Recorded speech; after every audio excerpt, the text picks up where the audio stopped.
दमिश्क के एक छोटे बेनाम से गांव की सुबहें हमेशा की तरह सादी हुआ करती थीं।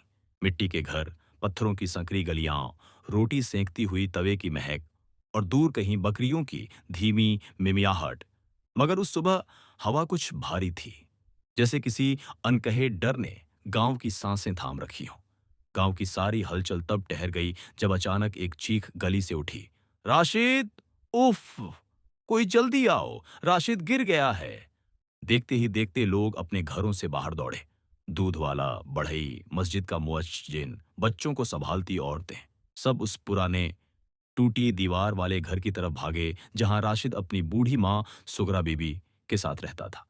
राशिद घर के बीचों बीच पड़ा था, सांसें टूटी हुई, होंठ सूखे हुए और जमीन पर एक छोटी कांच की शीशी लुढ़की पड़ी थी, जिसमें दवा जैसी गंध थी।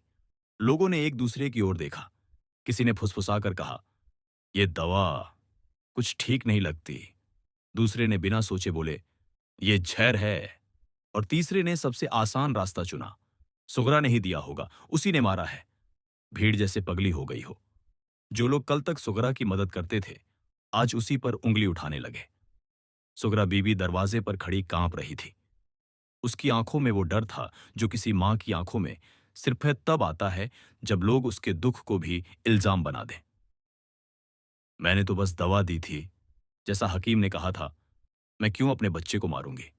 लेकिन भीड़ को तर्क नहीं चाहिए था, सिर्फ एक आरोपी। इसी अफरा तफरी में एक आवाज आई, धीमी मगर बहुत साफ, "रुको।"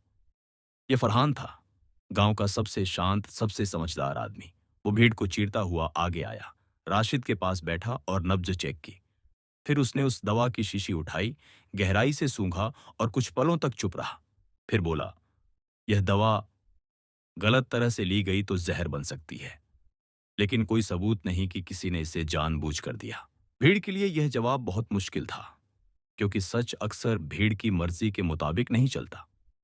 रायस, गांव का सबसे तेज जबान आदमी, आगे बढ़ा और बोला, "क्या हम अंधे हैं? दवा उसके पास है, मां ने दी और बेटा मर रहा है। इससे ज्यादा सबूत क्या चाहिए?" फरहान ने उसकी तरफ देखा, बहुत शांत नजर से, और बोला, "सबूत या बस गुस्सा, दोनों में फर्क होता है।" गांव में खुसफुसाहट बढ़ गई, कुछ लोग रायस के साथ, कुछ फरहान की बात में, और राशिद की सांसें हर पल हल्की होती जा रही थीं। सच्चाई क्या थी, किसी को नहीं पता, लेकिन इल्जाम तैयार थे। उस शाम तक पूरा गांव दो हिस्सों में बंट गया।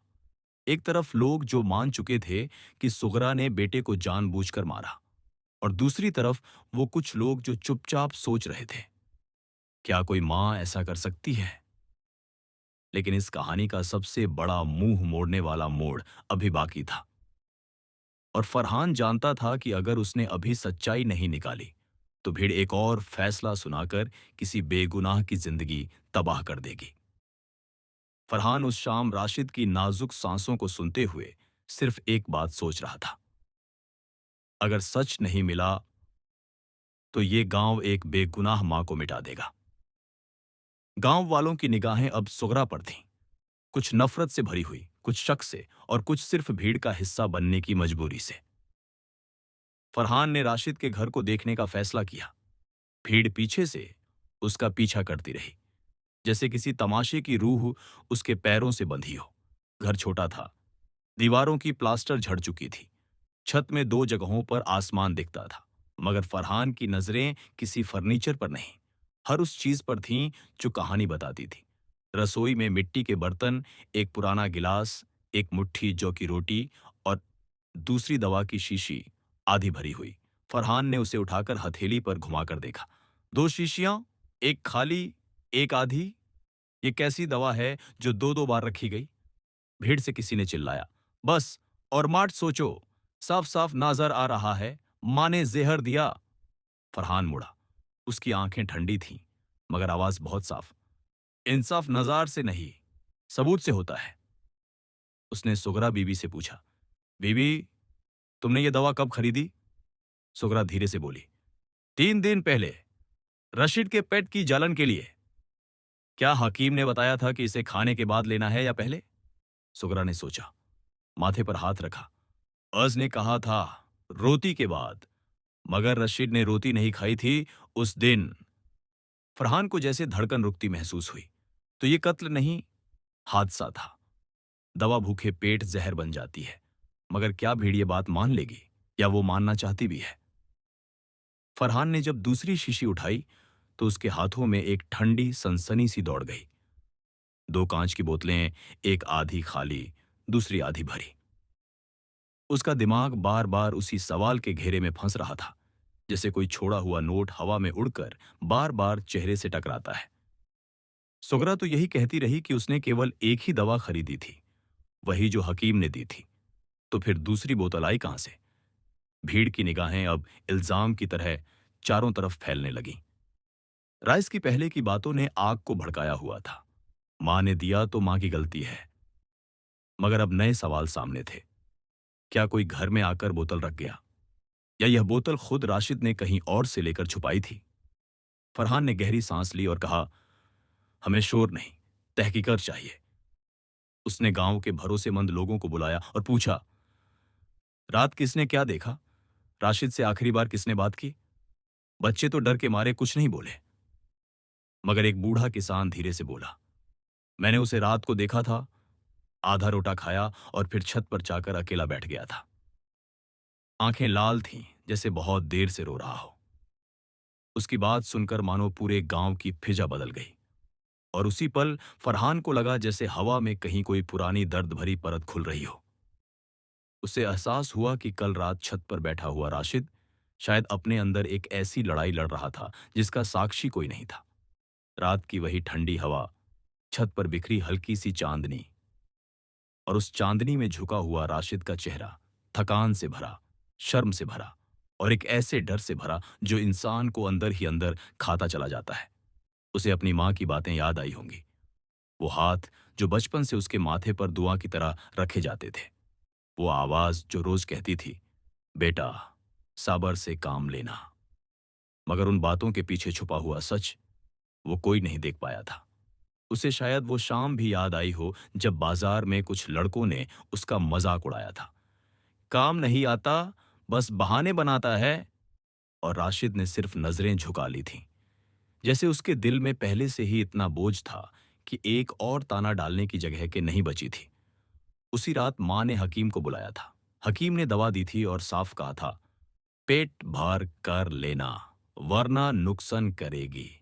राशिद ने मुस्कुराकर ठीक हाय कह तो दिया था, मगर दिल में जो खामोशी थी उसे किसी ने नहीं सुना।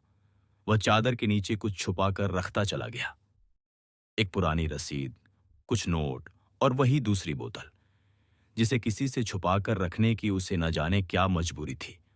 अब जब फरहान ने वर्तमान में वह दूसरी बोतल उठाई तो सब कुछ आपस में जुड़ने लगा। राशिद ने रात में भूखे पेट दवा ली थी, शायद जल्दी ठीक होने की उम्मीद में, शायद शर्म छुपाने के लिए, शायद खुद को कमजोर कहलाने से बचाने के लिए। भीड़ का शोर एक लहर की तरह फैल रहा था, मगर फरहान का दिमाग अब एक अलग राह पकड़ चुका था। राशिद ने सचमुच गलती की थी, पर मजबूरी में। उसने किसी को नहीं बताया, क्योंकि वह डरता था कि लोग उसे फिर वही ताने देंगे, वही बातें, वही नजरें, वही घाव। फरहान ने पंचायत में सभी के सामने कहा, हम यहां दोष ढूंढने नहीं, सच समझने आए हैं। राशिद ने कुछ छुपाया, लेकिन क्यों, यह सबसे बड़ा सवाल है। भीड़ धीरे धीरे शांत होने लगी, और उसी सन्नाटे में सुगरा की यादें जैसे खुद ब खुद कहानी बोलने लगी। एक शाम जब राशिद खेत से लौटा था, मां ने उसके चेहरे पर हाथ रखकर पूछा था, बेटे तबीयत ठीक नहीं लग रही? और राशिद ने बस इतना कहा था, मैं ठीक हो जाऊंगा अम्मा। मगर उसकी आवाज में वह टूटन थी जिसे मां समझ तो गई थी, पर खोल ना पाई। पंचायत अब एक नए मोड़ पर आ चुकी थी। लोगों ने पहले इल्जाम लगाया था, अब वह अपनी ही जल्दबाजी से डरने लगे। फरहान ने सबके सामने सारी गवाही रखी, हकीम की बात, खेत में काम करने वाले ताए की बात, और उन औरतों की बातें जिन्होंने उसे अक्सर उदास देखा था। धीरे धीरे सच खुल गया, राशिद की मौत गलती थी, गुनाह नहीं, और उससे बड़ा गुनाह गांव की जल्दबाजी थी। सुगरा रो पड़ती है, मगर वह किसी से शिकायत नहीं करती। वो बस कहती है, मेरे बेटे की याद को सच के साथ जिंदा रखना। गांव वाले उसकी माफी मांगते हैं, मगर माफी का बोझ कभी मिटता नहीं। वह बस चुप हो जाता है।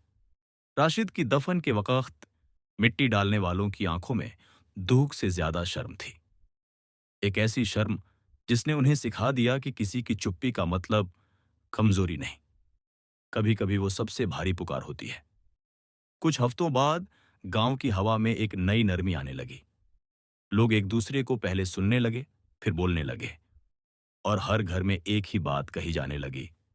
राशिद हमें एक सबक दे गया कि इंसान की चुप्पी का मतलब कभी कमजोरी नहीं, कभी कभी वही सबसे बड़ी पुकार होती है।